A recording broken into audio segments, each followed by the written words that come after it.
Well, my father-in-law died about 3 years ago. He was 65, and my wife, she was the only child in the family. My father-in-law was really good about showing he loved somebody by his actions, but not always with his words. And so every Christmas, my wife and her dad would put cookies and milk out at the fireplace for Santa Claus.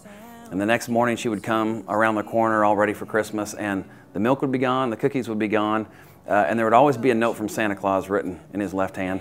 And Santa would say, you know, I came down the chimney last night and I ran into your dad. And he told me that you're about the greatest thing that ever happened to him.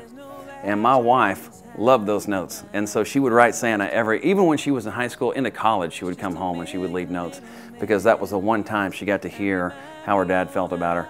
Even when we got married, she would go over to the house and leave milk and cookies and write a note.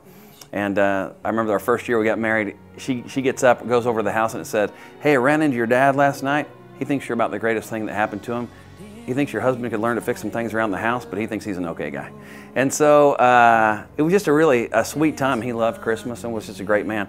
But then when he passed away, that first Christmas, my wife was setting up the Christmas ornaments in the house. She had a big box, and she walked into my office, just tears coming down her face. And she said, "You know what? The tree's up, the lights are up, but it's a different kind of Christmas.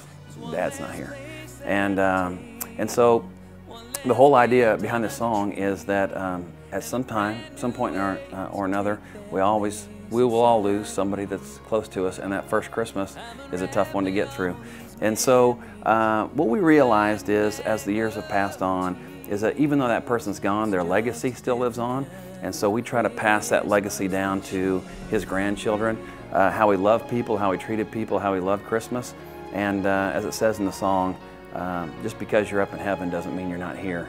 It's just a different kind of Christmas this year. Now there's voices in the driveway, families right outside the door, and we'll try to make this Count down to Christmas with your kids and enjoy a very special Advent in Odyssey. As we gather around the table, I see joy on every Visit FocusOnTheFamily.com/thrive. That's FocusOnTheFamily.com/thrive.